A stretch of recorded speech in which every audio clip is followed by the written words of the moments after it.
오늘 주시는 말씀은 사도행전 9장에서 말씀을 읽겠습니다. 사도행전 9장 43절 한 절만 말씀을 읽겠습니다. 베드로가 요빠에 여러 날이 있어 시몬이라 하는 무두장이의 집에서 머무니라. 아멘. 자리에 앉습니다. 주발 앞에 무릎 꿇고 찬양하고 말씀을 나눕니다.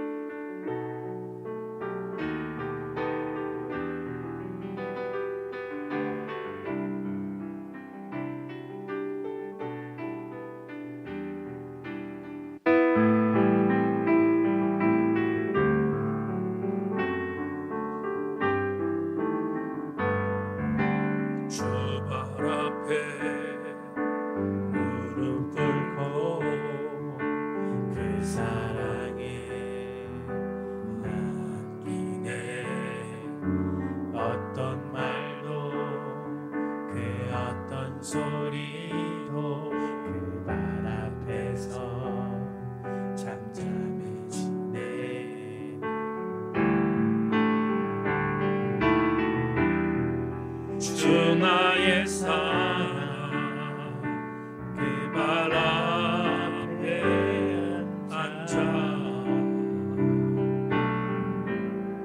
내 모든 기도는 사랑의 노래가 되네. 아멘 아멘. 주의 옷자락 만지며 주의 두 발을 씻기며 주님 그 발에 입 맞추며 나의 왕관을 놓으리. 주의 옷자락 만지며 주의 두 발을 씻기며 주의 그 발에 입 맞추며 나의 왕관을 놓. 주의 옷자락 만지며 주의 옷자락 만지며 주의 두 발을 씻기며 주님 그 발에 입 맞추며 나의 왕관을 놓으리. 주의 옷자락 만지며 주의 두 발을 씻기며 주님 그 발에 입 맞추며 나의 왕관을 놓으리. 어김없이 찾아온 사순절 네 번째 제목을 갖고 오늘 말씀의 은혜를 나누겠습니다. 말씀 들려지기를 소망합니다. 우리 교회 새벽 예배에 날마다의 기도 제목이 있습니다. 월요일 세인교회를 위해서 기도하고, 화요일 가정을 위해서 기도하고, 수요일 환우들을 위해서 기도하고, 목요일 한국교회를 위해서 기도하며, 금요일 대한민국을 위해서 기도하고, 토요일 우리 주일을 위하여 예배일 아침에 기도하는 제목이 각기 다릅니다. 조금 전에 말씀드린 것처럼 목요일 새벽에는 한국교회를 위해서 기도하는 날입니다. 한국교회를 위하여 10가지의 기도 제목을 설정하면서 그중 7번째 기도 제목을 만들 때 착잡했습니다. 그리고 제 마음이 무겁기도 했습니다. 왜냐하면 7번째 기도 제목이 이로했기 때문입니다. 한국교회의 가장 큰 아픔인 그리스도인들의 말씀과 삶이 유리되지 않게 하여 주옵소서. 다 같이 아멘 합시다. 이 기도 제목을 올리는 것은 적지 않은 부담이 아닐 수 없습니다. 왜냐하면 기실 이 제목은 회피하고 싶은 제목이기도 하고 무겁기도 하며 부담되는 제목이기도 하기 때문입니다. 하지만 감추고 싶고 들키고 싶지 않고 숨기고 싶은 치부와 같은 제목을 올려놓은 이유는 한국교회의 7번째의 이 제목이 응답되지 않는 한 한국교회에 소망이 없음을 알기 때문입니다.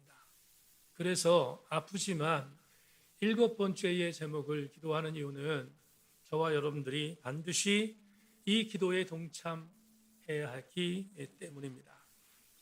마태복음 23장을 보면 예수님께서 공생의 3년 동안 당신을 공격하고 당신의 반대편에 있으면서 수없이 예수님을 괴롭혔던 무리들, 바리새인과 서기관들을 향해서 참다 한번 폭발한 메시지를 전하는 내용이 등장합니다. 무려 7번에 걸쳐서 예수님의 언변과는 조금 다른 성향의 모습으로 독사의 자식들이라고 독서를 퍼붓고 화 있을 것이라고 예언하면서 이들을 저주합니다.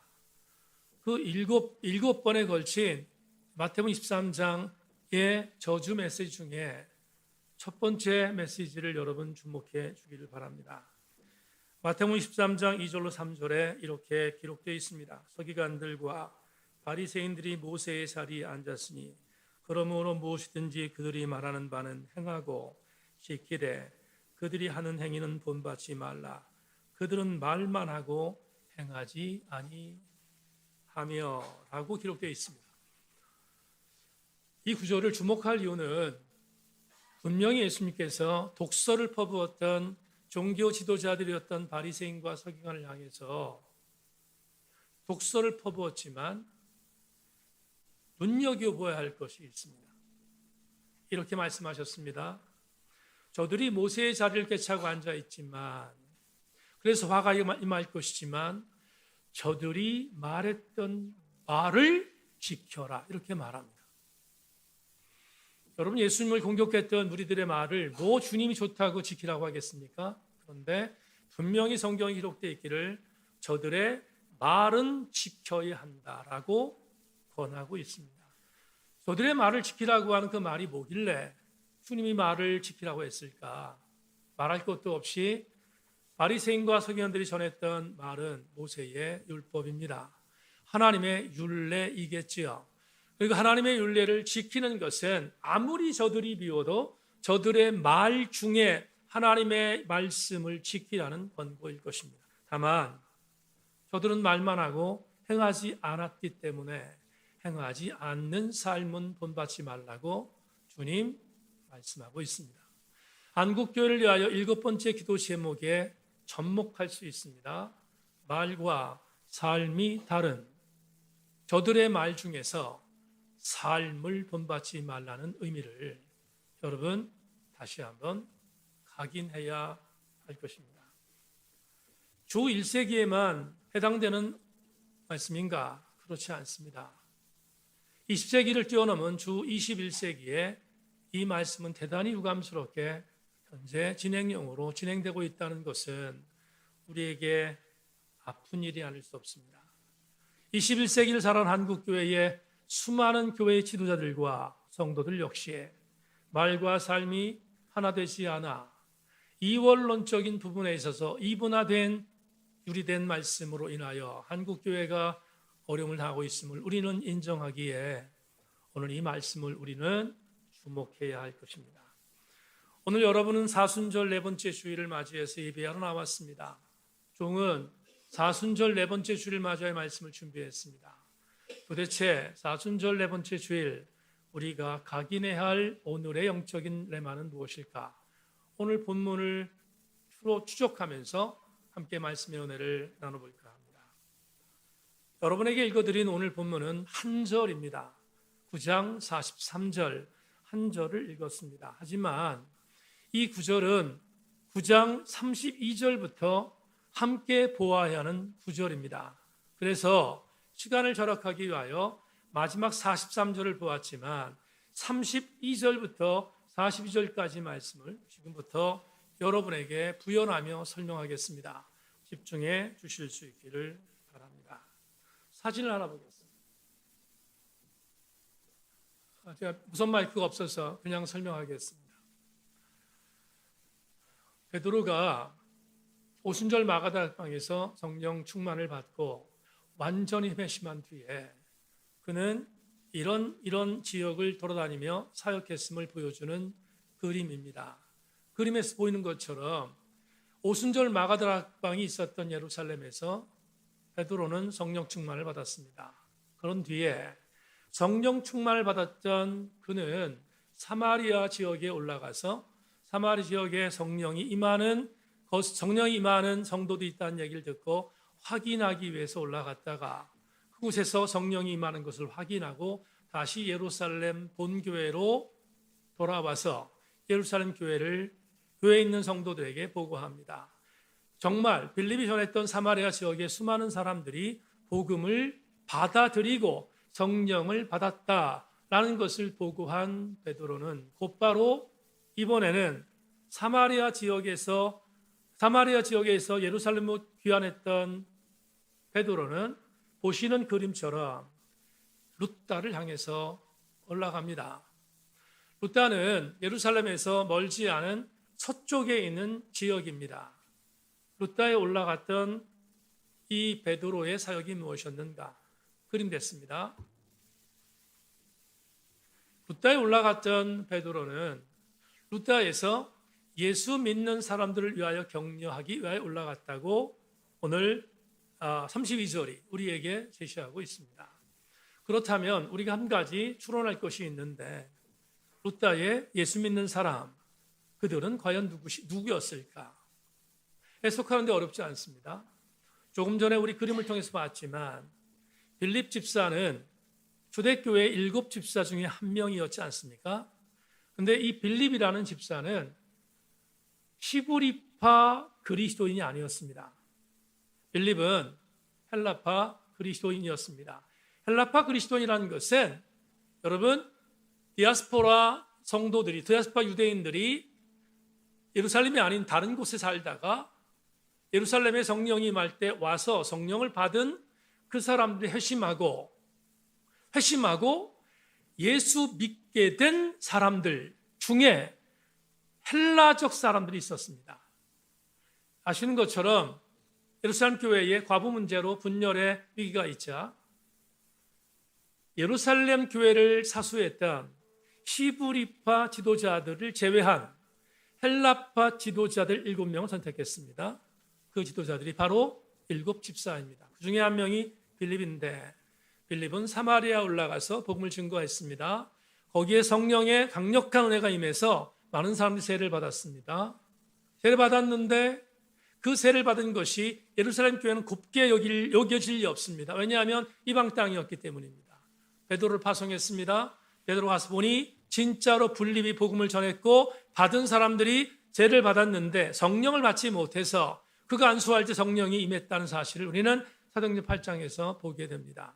그런 뒤 이방 땅에도 하나님의 은혜가 임하는 것을 확인했던 베드로는 예루살렘 교회에 보고하고 이번에는 룻다 지역, 여기는 이방 땅은 아니지만 이방 땅으로 올라갔습니다.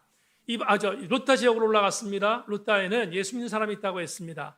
그렇다면 사마리아에서 빌립 집사가 복음을 증거했던 것처럼 룻다도 마찬가지 디아스포라 헬라파 지도자들 7 집사로 추정됩니다. 그 추정되는 사람들이 들어가서 복음을 증거했고 복음을 받았던 그들이 예수 믿게 되었고 룻다 그리고 요빠 지역까지 포함하여 수많은 예수 믿는 사람들이 탄생했음을 우린 사도행전 8장과 9장을 통해서 보고 봤습니다. 그러니까 지금 베드로가 룻다에 내려간 이유는 룻다에 있는 예수 그리스도를 믿는 사람들을 격려하기 위해서 내려간 것입니다. 여기까지 이해하시면 아멘. 자, 그 다음 룻다에 도착했습니다. 그런데 룻다에 도착했는데 예기치 않은 일을 하나 만납니다. 베드로가 가보니 제자군 중에 8년 동안 중풍병을 앓고 있었던 환자가 있음을 알게 되었습니다. 그래서 8년 동안 중풍병을 앓아놓은 그 환자를 만난 베드로는 주님의 능력으로 그 환자에게 주의 이름으로 너를 고칠 수 있는 능력을 갖고 너에게 선포하니 일어나라 이렇게 말합니다. 그러자 그 8년 동안 누워있던 환자가 병마에서 해방되었음을 성경이 증언합니다. 그리고 분명히 말하기를 여러분 그 8년 동안 고통받던 환자가 일어나서 자기의 자리를 정돈했다라고 고백한 걸 보면 그의 치유가 완전해졌음을 성경이 우리에게 증언하고 있습니다. 놀라운 기적입니다. 자, 여러분 34절 우리가 읽진 않았지만 30절을 보겠습니다. 따라오십시오. 베드로가 이르되 에니야야 예수 그리스도께서 너를 낫게 하시니 일어나 내 자리를 정돈하라 한데 곧 일어났다. 조금 전에 말씀드렸죠. 완치됐습니다. 완치된 에니야가 일어난 것을 보고 35절 보겠습니다. 35절에 이렇게 말합니다. 루다와 샤론에 사는 사람들이 다 그를 보고 주께 돌아오니라. 아멘. 지금 루다에서 기적이 났습니다.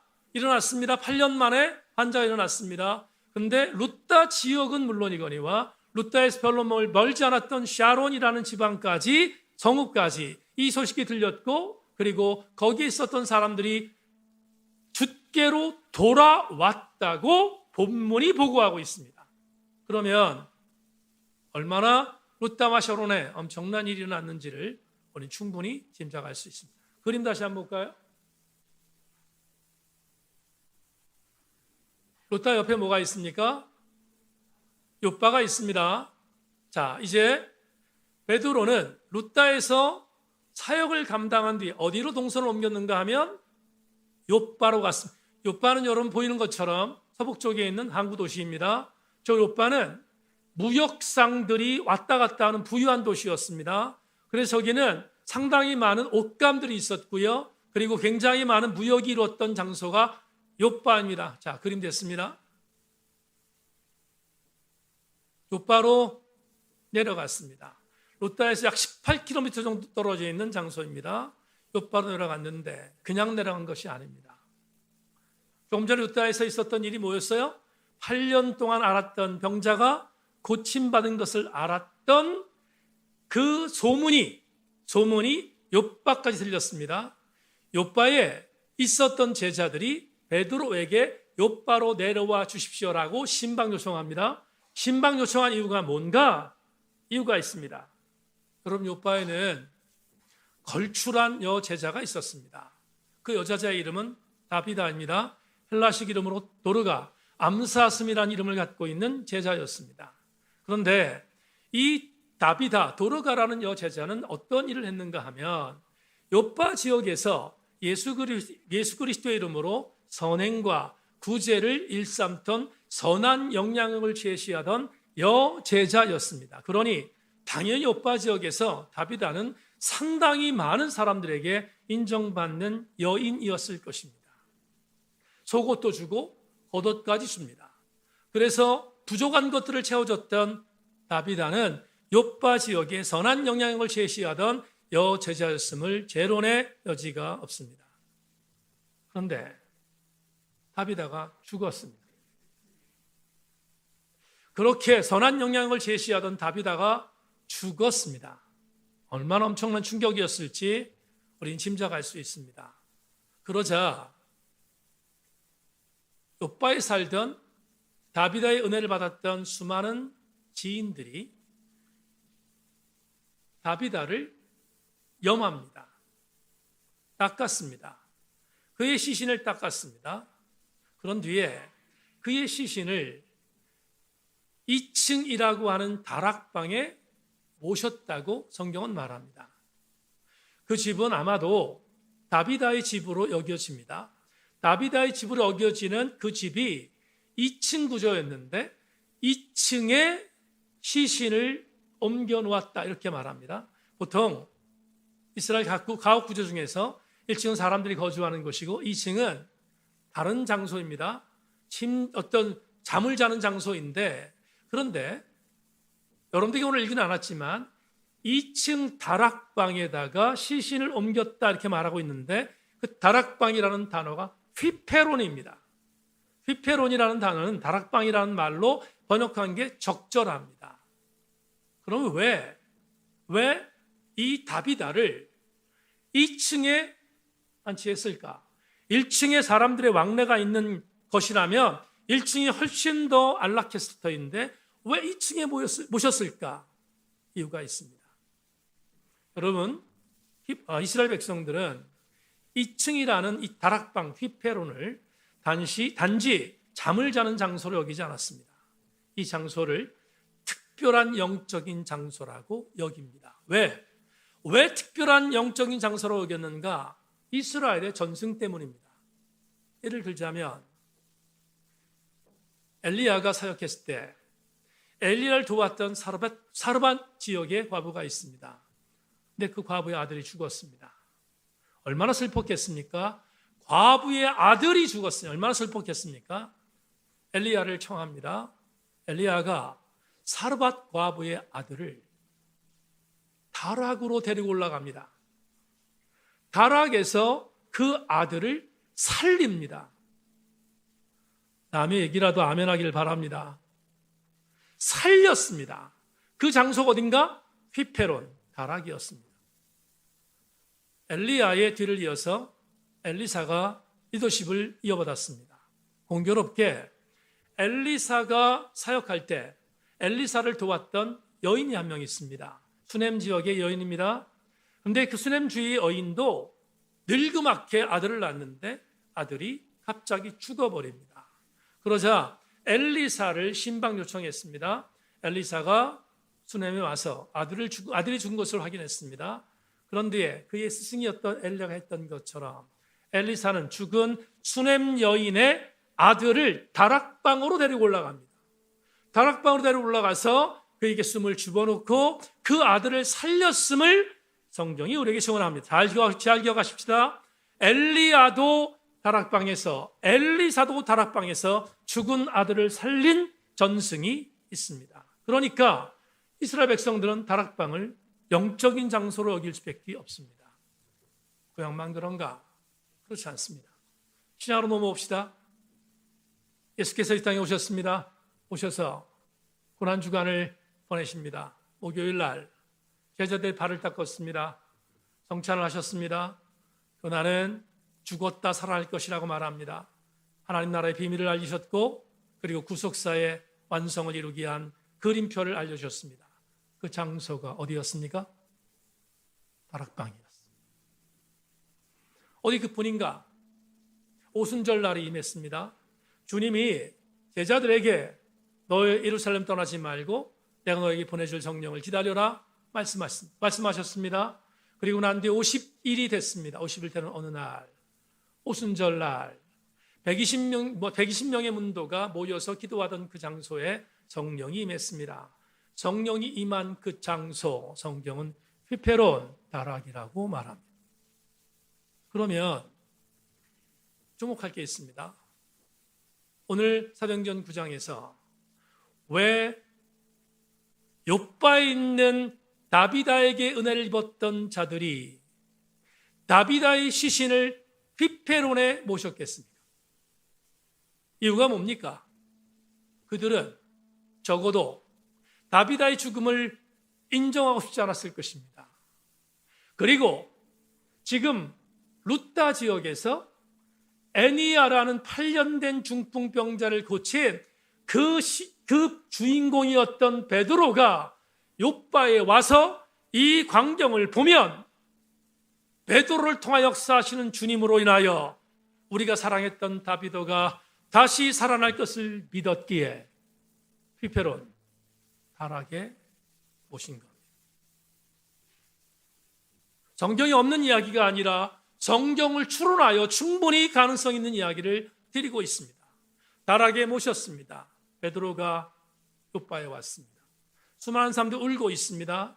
이미 죽었기 때문입니다.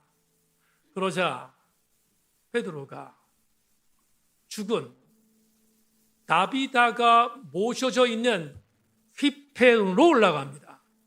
그리고 그 다락에서 다비다를 다시 살렸음을 성경이 우리에게 증언하고 있습니다.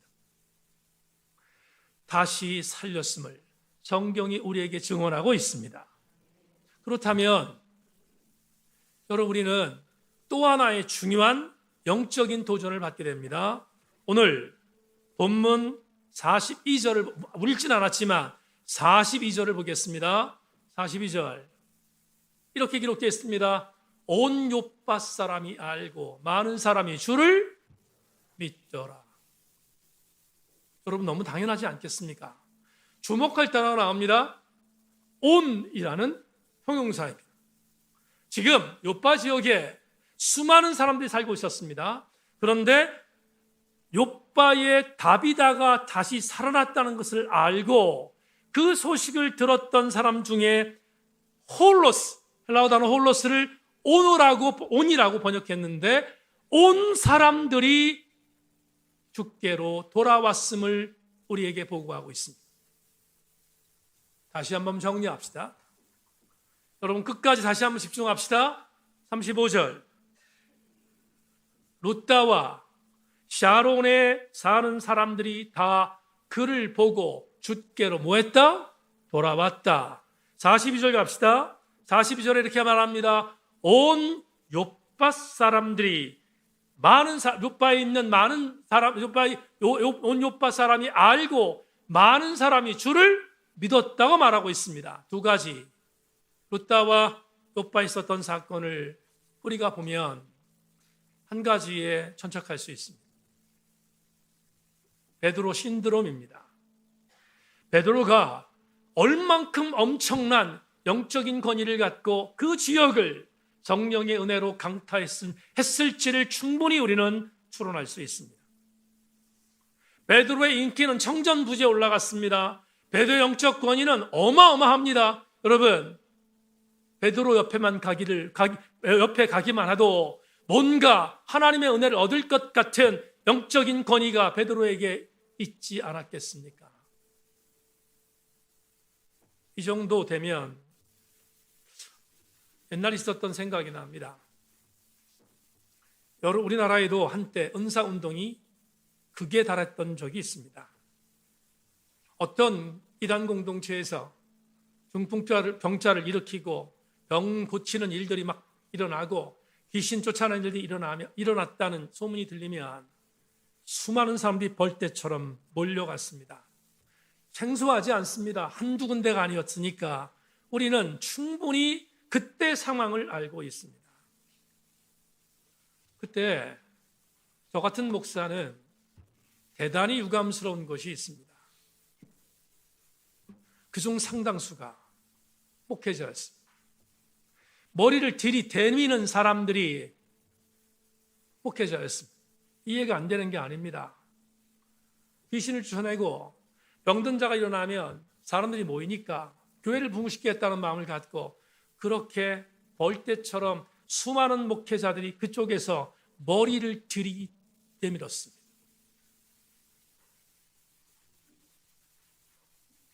여러분, 우리 제천에 서울병원에서 우리 교회 쪽으로 나오다 보면 사거리가 있습니다. 사거리 왼쪽 부분에 예수중심교회라는 교회가 있습니다. 2층에 있는 교회입니다. 그 예수중심교회의 창시자가 누구인가? 이초성 목사입니다. 목사 한 줄 받았다고 하니까 목사로 불러주십시다. 개신교회에서 이당으로 정제됐긴 했지만 일단 이초성 목사가 유명해졌습니다. 그는 김기동 목사, 베레아의 김기동 목사의 귀신론을 추종했던 제자 중에 한 명입니다. 수많은 귀신들을 내쫓았다고 홍보했습니다. 그리고 수많은 사람들이 몰려왔습니다. 그런데도 이초성 목사는 누군지 잘 모르는 사람들이 많습니다. 그러나 어느 날 갑자기 그가 엄청난 인기의 한복판에 섰던 이유는 그 교회 신자가 박보검이었기 때문입니다. 들으셨습니까? 또 이렇게 얘기하면 이초성은 둘째치고 박보검에 집중하지 않기를 바랍니다. 굉장히 많은 사람들이 모였습니다. 제 고향 인천에 전도관을 빌려서 엄청난 센세이션을 일으켰던 장본이 그입니다. 근데 지금은 상당히 많이 쪼그라들었습니다. 왜냐하면 그의 귀신론은 인위적인 것으로 상당수 많은 학자들이 판명했기 때문입니다. 저도 한 예가 있습니다. 인기 절정에 달했던 그가 집회를 할 때 어떤 앉아 있었던 안진뱅이가 일어섰습니다. 수많은 사람이 얼마나 놀랐겠습니까? 근데 몇 년 뒤에 대전에 집회를 했습니다. 대전에 집회한 그 현장에 다시 안진뱅이가 일어났습니다. 서울에 그 사람이 다시 일어났습니다. 무슨 소리인지 이해를 잘 못하십니까? 일어났습니다. 저는 영상을 봤기 때문에 거짓말을 하는 것이 아니라 영상을 보았기 때문에 놀랐던 기억이 있습니다. 그 사람 엄청난 센세이션을 일으키며 한국교회를 강타했던 적이 있습니다. 그러자 수많은 사람들이 몰려와 그를 추종했습니다. 지금부터 꼭 10년 전 2014년 12월 14일 북한은 대한민국을 침공할 거다. 전면전이 날 것이며 상당히 많은 사람들이 죽을 것이다. 그건 하나님의 심판이다. 라고 이야기했던 홍아묵의 여자가 있습니다. 사람들은 전도사라고 말하지만 전도사라고 말하지 않는 이유는 그는 신학한 적이 없는 사람입니다. 홍아묵의 여자가 전면전이 일어나서 한국이 멸망할 것에 대한 부분들을 예고했습니다. 대단히 유감스러운 것은 그녀는 도피했습니다. 전쟁이 일어난다고 해서 도피했습니다. 그런데 그녀가 남겼던 일, 지금도 생생합니다. 김포공항에서 한국을 떠나면서 방언으로 2014년 12월 14일 날 전쟁이 일어난다고 말했던 그녀, 도망갔다가 얼마 전에 다시 한국에 돌아와 지금 숨어서 다시 그 일을 하고 있습니다.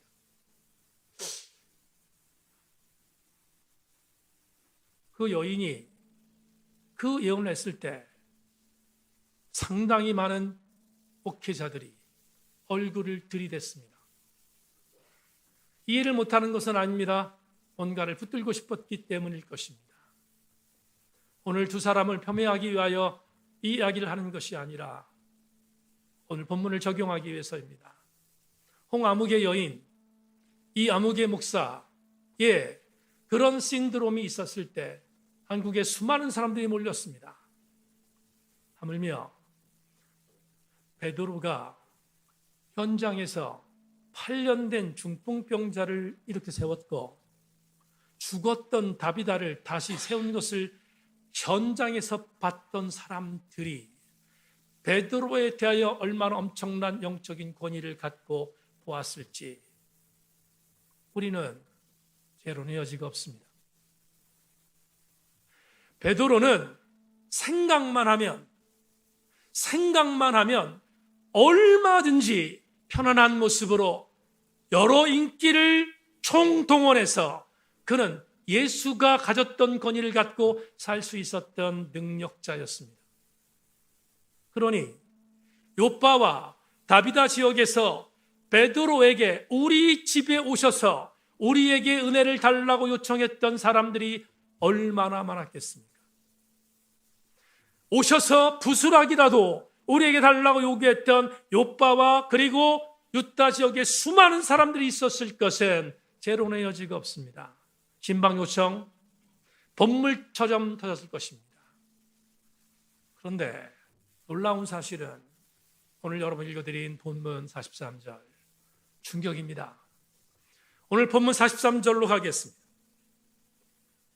베드로가 요빠에 여러 날 있어 시몬이라 하는 무두장이의 집에서 머무니라. 거절합니다. 베드로는 거절했습니다. 많은 사람들의 요청이 있었을 것이지만 거절했습니다. 그리고 그의 선택이 뭔가 43절에서 여러 날 머물렀던 여러 날에 있었던 현장은 시몬이라는 이름을 갖고 있었던 무두장이입니다. 여러분, 무두장이를 우리말 성경에 어떻게 번역했는지 소개합니다. 베드로는 요빠에서 여러 날 동안 가죽 제품을 만드는 시몬의 집에 머물렀습니다. 가죽 제품을 만드는 시몬의 집에 머물렀다고 오늘 본문이 말합니다. 헬라어 단어 빌세우스라는 이 단어를 무두장이라고 번역했습니다. 개역판에는 피장이라고 번역했습니다. 공동번역에서는 가죽 제품을 만드는 이라고 번역했습니다. 그러니까 한 가지 분명한 것은 무두장이는 동물을 죽여서 동물에서 나오는 그의 가죽을 갖고 물건을 만드는 자였다는 사실입니다. 어제 설교 준비하면서 인터넷에 웹사이트에 들어가서 조선시대의 천민이 누군가를 봤습니다. 조선시대의 천민, 백정, 기생, 노예, 그리고 칼잡이, 망나니, 천민입니다. 그 중에서도 가장 위험한 천민은 백정입니다. 왜 백정일까? 동물을 죽이는 부정한 사람이라고 생각했기 때문입니다. 여러분, 조선시대나 조 1세기의 팔레스타인은 동일합니다. 이 당시 동물을 죽여서 그 시체를 만지고 가죽 제품을 만드는 무두장이 천민 중의 천민입니다. 그러니 그 천민이 있는 장소, 그 천민이 만지는 물건 모두를 만지는 것을 부정하게 여겼습니다. 그런데 누구도 가고 싶지 않은 이 집, 누가 갔습니까? 베드로가 갔습니다. 베드로가 바보인가? 바보 아닙니다. 베드로는 유대인 중에 유대인입니다. 히브리 사람 중에 히브리인입니다. 그런데 그가 무두장의 집에 갔습니다. 저는 무두장의 집에 가서 여러 날을 머물렀다는 이 43절에 대한 구절을 해석을 알고 있습니다. 저는 영적인 멘토로 이재철 목사님을 삼았음을 여러 번 여러분에게 보고했습니다. 이재철 목사님 은퇴하셨지만 이 목사님의 목회적인 철학, 신학, 그가 보수적 관점을 갖고 있지만 그가 균형 잡힌 지성적 영성을 갖고 있는 사람으로 저는 이재철 목사님을 영적인 멘토로 삼아 그가 목회했던 내용을 닮아보려고 노력했습니다. 젊은 시절 이재철 목사님은 저의 정말 큰 그림이었습니다. 제 서재를 가면 서고에 김기성 목사님의 책과 이재철 목사님 책이 가장 가까운 곳에 있습니다. 왜냐하면 제일 많이 인용하는 책들이기 때문입니다. 제가 오늘 1부를 마치고 올라가서 한번 봤습니다. 이재철 목사님 쓰신 책들이 과연 몇 권인가? 32권이 있습니다. 32권. 그 중에 사도행전 속으로라고 하는 사도행전 강해가 있습니다. 15권으로 이루어져 있습니다. 30권이 넘는 이재철 목사님 책을 단 한 권도 빼놓지 않고 구입해서 읽었습니다. 아마 저 같은 목사도 별로 없을 것입니다. 그런데 그 수많은 이재철 목사님의 주옥 같은 글 중에 사도행전 속으로 4에 들어있는 이 글을 저는 최고의 절정의 압권으로 여깁니다. 그 부분을 소개하겠습니다. 무두장이 집에서 잠을 자려면 부정한 무두장이의 침대에서 부정한 무두장이의 이불을 덮어야 하고 부정한 무두장이가 사용한 수건을 사용하여 얼굴을 닦아야 하며 부정한 무두장이가 사용한 식사 도구로 부정한 무두장이가 만들어준 부정한 음식을 먹어야 하고 부정한 무두장이가 사용한 변소에서 용변을 보아야 합니다. 이런 일은 자기 자신을 부정하게 만드는 첩경이었기에 정상인으로는 가히 상상조차 할 수 없는 일이었습니다. 당시 유대인들은 죽은 짐승의 시체를 다루는 무두장이를 예외 없이 부정한 존재로 여겼습니다. 무두장이와는 아예 상종조차 하지 않는 것은 물론이거니와 그 무두장이가 사는 것은 얼씬도 하지 않았습니다. 무두장이 손에 닿기만 하면 부정을 탄다고 믿었던 것입니다. 그러나 그처럼 무두장이를 부정한 존재로 간주하고 경원시하던 유대인들 가운데 무두장이의 손으로 만들어진 가죽 제품을 부정하게 여기는 사람은 없습니다. 아무도 없었습니다. 옷, 벨트, 신발, 가방 등 가죽 제품은 그들의 일상에서 없어서는 안 되는 주요 필수 품목이었습니다. 이렇게 유대인들이 무두장이를 부정한 존재라고 단정하면서 경원시하면서 무두장이에 의해 만들어진 가죽 제품을 더없이 소중하게 여겼다면 이 얼마나 무서운 이율 배반이요 가공한 이중성입니까? 이보다 더 큰 모순이 어디에 있겠습니까? 수많은 이재철 목사님의 글 중에 저는 이 글이 저에게 가장 절정으로 다가왔습니다.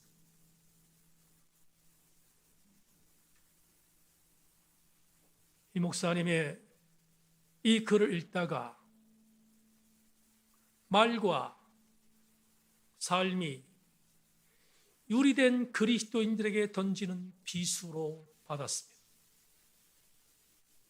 우리는 예외입니까? 그럴 리가 있습니까? 우리도 예외이지 않습니다.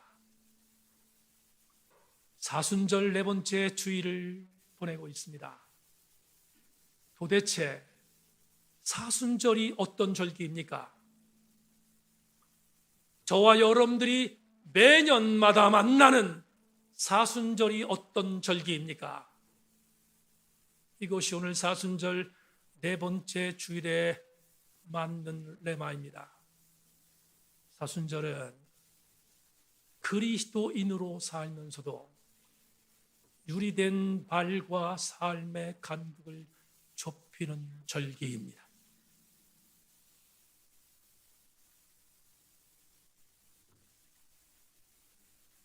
세상 사람들이 우리에게 이럴 때가 있습니다. 너희들 그리스도인이 맞는가? 너희들 예수를 믿는 사람이 맞는가? 라고 공격할 때가 있습니다. 세상 사람들의 가치는 불과 몇 주 전 이효리 씨가 말했던 그대로 막 살아도 괜찮다고 말하는 것이 세속의 가치입니다. 그들에게 예수 그리스도의 가치와 하나님 말씀의 가치는 전혀 관심의 대상에서 배제됩니다. 그러니 그들은 세상에서 막 사는 것이 진리인 줄로 믿고 삽니다. 그럼에도 불구하고 예수를 믿고 있는 새인교회 성도들이 하나님 말씀대로 살지 않을 때 우리를 위하여 벌떼처럼 공격합니다. 네가 예수 믿는 사람 맞냐고 우리를 폄훼하며 우리를 공격합니다. 그런데 우리는 이렇게 자유합니다. 이 정도면 됐지. 그리고 저들은 살지 못하면서 우리를 공격한다고 그들에게 그들이 말했던 것에 대하여 전혀 관심을 갖지 않으면 우리는 그런 의미에 있어서 자유하는 삶을 살 때가 한두 번이 아닙니다. 그런데 여러분에게 오늘 사순절 네 번째 주일을 선포합니다. 세상 사람들, 세상의 막된 곳에 살아가는 그들이 우리가 그렇게 따라가지 못하는, 우리의 그리스도의 삶을 따라가지 못한다는 이유 때문에 우리를 공격하며 우리를 폄훼할 때 너희들이 우리보다 뭐가 낫느냐고 말하는 그것 때문에 우리의 삶이 비교되면, 그 비교를 자유하는 정도의 수준으로 우리가 산다면 우리는 그리스도인의 레떼를 버려야 합니다. 우리가 예수 그리스도의 높은 가치로 살아가는 것은 마땅한 것이기 때문입니다. 교우들이여, 사순절 네 번째 주일, 세상 사람들 우리에게 요구하는 가치는 본인의 가치와는 다릅니다. 더 높은 영성과 더 높은 가치를 요구합니다. 그럴 때 우리는 아멘해야 합니다. 너희들은 못 사니까 말하지 말라가 아니라 우리는 아멘하고 그렇게 살아내는 것이 마땅합니다. 왜냐하면 그게 우리에게 주신 주님의 미션이기 때문입니다. 말씀을 맺으려고 합니다. 6월 6일 날 이사분기 담임 목사 독서반에서 함께 읽을 책은 프랑스인들이 가장 사랑하는 아베 피에르 신부가 쓴 단순한 기쁨이란 책입니다. 어제 전사님 믹스하면서 잠시 그 얘기를 물어서 대답해주고 오늘 우리 교우들과 함께 나누는 것이 좋겠다 생각하여 말씀드리고 설교를 맺을까 합니다. 프랑스인들이 가장 좋아하는 아베 피에르 신부, 단순한 기쁨에 들어있는 글 중에 저를 가장 폭격했던 한 대목을 읽어드립니다. 크리스마스 연휴 기간에 한 부인과 세 아이와 할아버지 한 분 그리고 2명의 남편들이 먼저 거주하던 빈집에서 쫓겨나 내게로 오는 것을 보았다. 나는 유스 호스텔로 개조한 임시 장소에 그들을 머물겠다. 내가 만든 노숙인들의 숙소는 이미 독일인, 프랑스인, 영국인들로 만원이었기 때문이다. 그 가족에 내어줄 자리와 공간이 없었다. 달리 도리가 없었기에 나는 예배실에 예수님의 상을 드러내 다락 한쪽으로 치우고 그들이 들어갈 기이한 조서를 만들어 거처를 마련했다. 2014년 이 글을 처음 만났을 때 벼락이 떨어지는 줄 알았습니다. 오늘의 언어로 바꾸면 이런 뜻입니다. 노숙자들의 거처를 마련하기 위해 교회 강대상을 치워 예수님과 연관된 일체의 종교적인 것들을 창고에 잠시 옮겨두고 사람들의 잠자리를 만들어 주었다. 가당합니까? 말이 됩니까? 아베시페에 이르신 분은 말이 안 되는 것을 하나님이 사랑했던 대상을 위하여 행했습니다.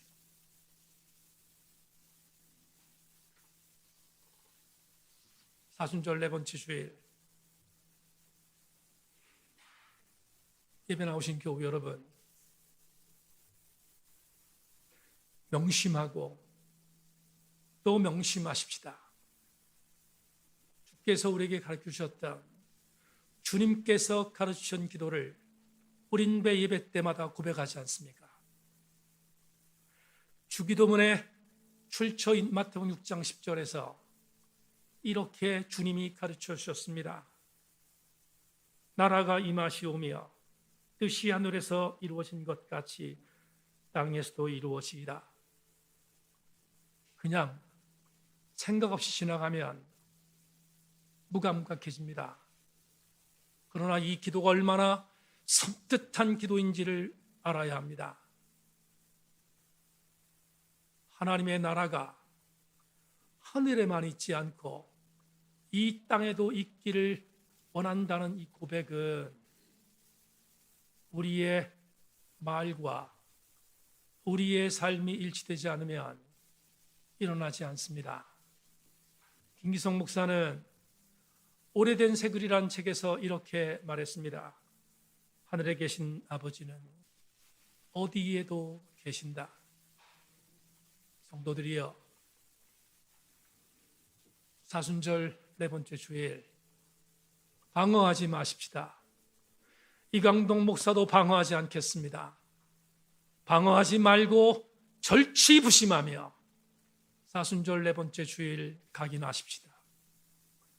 내가 살아내는 삶은 주의 말씀과 같아야 합니다.